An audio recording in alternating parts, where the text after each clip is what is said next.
Hi, Steve from Coldbeam Games. I was recently asked to do an interview with a local school about being a game developer, and I thought it might be interesting to publish my answers on YouTube. So here's the video. I hope you enjoy it. Question 1. Do you code in groups? If so, what are the problems which would arise within a group project?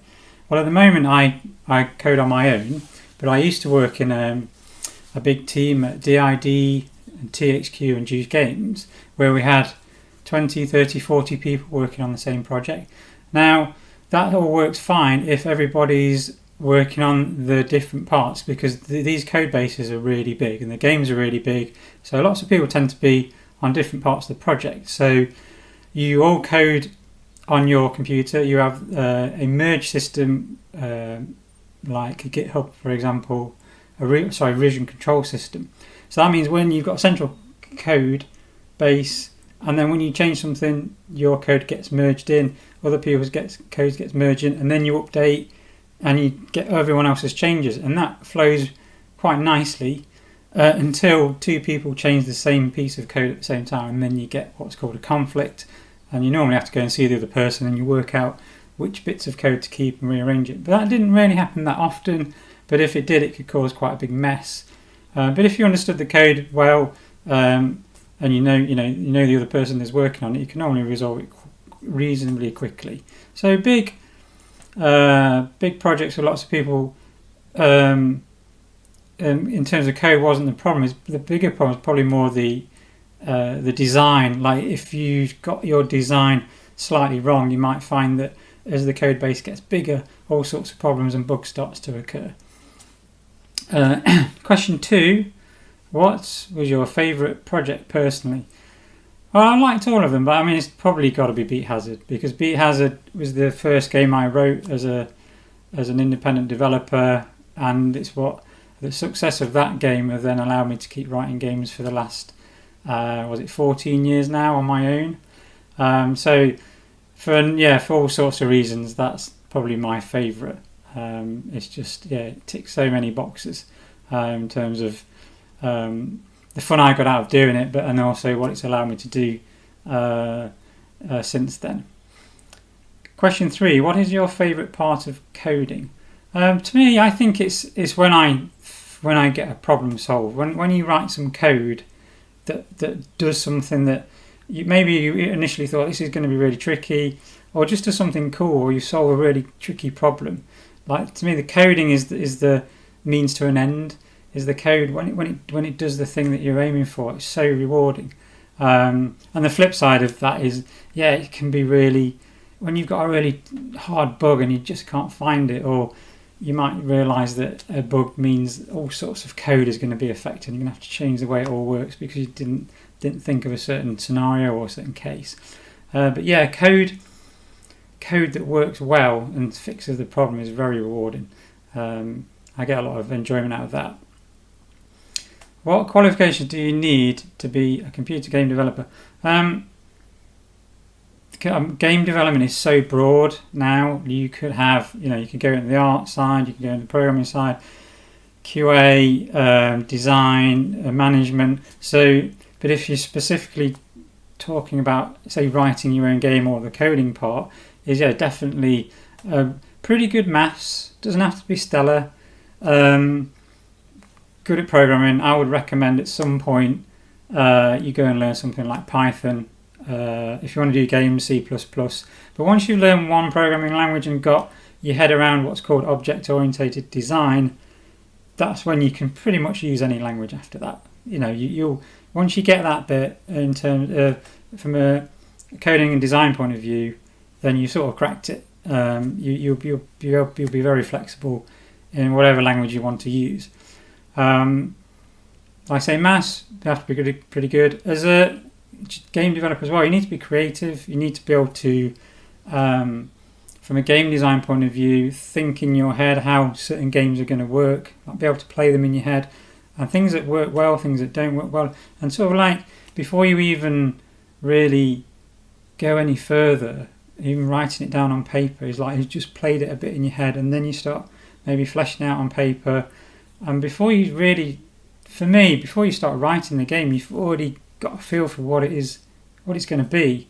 I mean, that will change as you make it, but you always start off with this really firm idea. I do, with where I'm going. Question 5. How long, on average, does it take you to make a game? Yeah, always longer than you think. I think Biohazard 1 took me like 9 months, which was great. Biohazard 3 has taken me 3 years, which I wanted it to be about 1.5. But we had COVID in the middle, and there's other things that slowed me down, and I'm not in a big rush anyway. But I've promised myself moving forward, once I've done Biohazard 3, I want my games to be between 18 months and 2 years per game, because the longer a game takes to make as well, that you start to get a little bit tired of it and you want to try new things. So yeah, 1.5 to 2 years is a good sort of time frame for a big proper game. I mean, but you can, if you're starting out, you want to try and make games in a couple of months. People make them in terms of weeks. It's just a rough, simple little game to practice making them is ideal. Go and make lots of little games. Question 6. Do you think the industry will be worth working in the future? That's the big question, actually. All indie developers are asking that at the moment. Obviously, you've got AI coming in, which is potentially going to upset all sorts of industries, not just game development. Personally, I think I'm going to be fine, indefinitely. The industry could change, but it's always changed. The sort of good news and bad news is game development has never been more accessible to everybody, which is good because it's easy to get into, but it's bad because there's so much competition. So if you're gonna, if you want to get into gaming, you need to have honed your skills and you need to get good at it. But also there's a lot of not so good developers out there who are just, or that are just trying to make the money, and that's not really a good way to make a game. You've got to have your heart in it.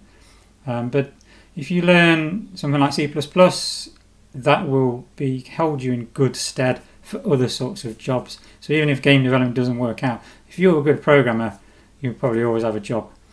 They say that AI might take that away, but I don't know. I'm not so sure about that at the moment. Question 7. What would you say are the most important skills to have as a game developer? Yeah, like I said in the other one, I think is good imagination and good technical skills. So those two things together, I think, work really well. So you've got to be able to not just imagine the game that you want to make, but have a really good gut feeling of how technically and system-wise that will fit together. So if you want a spaceship that shoots loads of bullets, that's great, but how do you make bullets go in certain directions, and how do you make them move? If you want them to wobble, how do you make a bullet wobble from a maths point of view? And it's things like that. If you can do both of those things, imagine something cool, and then go, actually I know how that's going to fit together. I know how technically I can bolt these pieces together to make something cool. Then you're on the right path. Assuming that you're doing this on your own, you can obviously have a good technical person, a good art person. They work together to do the same thing. Last question, 8. What advice would you give a student who's interested in the career of game design? Make games. Yeah. Everyone says the same thing. Is in your spare time, learn, maybe get Unity or Unreal, or even start with something like Python, and do a simple text game or something very just as simple as you can get it, a ball bouncing on the screen, and try and make a complete game that's really simple. Don't think, I want to make World of Warcraft, I want to make Battlefield or Fortnite. Go, I'm going to make even just copy something simple. I want to bounce a ball on a bat, and the number of times you bounce it is the score you get, and when it falls off, it's game over. If you can write that loop of a game, so you've got a start, a game loop, and then a game over, that's the full game. If you can make that, then you'll have all sorts of insights into what it takes to make a game, and then try making some of the slightly different ones, and that experience will really help you move onto bigger things. And if you do get a job in the games industry, there's a lot of people I know got into the games industry because they wrote their own games. I mean, you can do this stuff at university now, which is great, but it's surprising how many people get into the games world because from what was a hobby rather than necessarily doing it seriously. So there's it's worth taking a look in that direction, and then you'll know if you like it. If you sit and try and make your own games and you don't like it, then it's probably not for you. But you might love it and go, great, I want to do this as a job. I hope those answers help, and good luck if you do decide to become a game developer, and I can't wait to play all your games. See ya.